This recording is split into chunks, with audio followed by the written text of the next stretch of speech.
ಉತ್ತರ ಕರ್ನಾಟಕ ನ್ಯೂಸ್ಗೆ ಸ್ವಾಗತ. ನಾನು ರಾಣಿಕೋಟೆ. ದರ್ಶನ್ ತೋಟದ ಮ್ಯಾನೇಜರ್ ಸಾವು ಪ್ರಕರಣ ಮರು ತನಿಖೆಗೆ ಸಹೋದರಿ ಆಗ್ರಹ. ಕುವೈತ್ ಅಗ್ನಿ ದುರಂತ, ಕಲಬುರಗಿ ಮೂಲದ ಮೃತನ ಕುಟುಂಬಕ್ಕೆ ರಾಜ್ಯ ಸರ್ಕಾರದಿಂದ 5 ಲಕ್ಷ ರೂಪಾಯಿ ನೆರವು.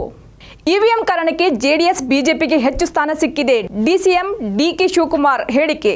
ಬ್ರ್ಯಾಂಡ್ ವ್ಯಾಲ್ಯೂ, ಬಾಲಿವುಡ್ ಸ್ಟಾರ್ಗಳನ್ನು ಹಿಂದಿಕ್ಕಿ ವಿರಾಟ್ ಕೊಹ್ಲಿ ನಂಬರ್ 1 ಸ್ಥಾನಕ್ಕೆ ಏರಿದ್ದಾರೆ. ಇದು ನಿನ್ನ ಭಾರತ ಅಲ್ಲ. ಅಮೆರಿಕದಲ್ಲಿ ಅಭಿಮಾನಿಗೆ ಹೊಡೆಯಲು ಮುಂದಾದ ಪಾಕ್ ಕ್ರಿಕೆಟಿಗ Haris Rauf video viral.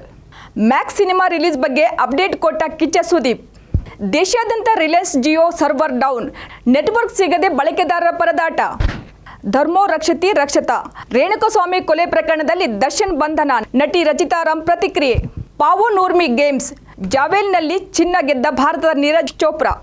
PM Kisan ಯೋಜನೆ 9.26 ಕೋಟಿ ರೈತರಿಗೆ 20,000 ಕೋಟಿ ರೂಪಾಯಿ ಬಿಡುಗಡೆ ಮಾಡಿದ ಪ್ರಧಾನಿ ನರೇಂದ್ರ ಮೋದಿ.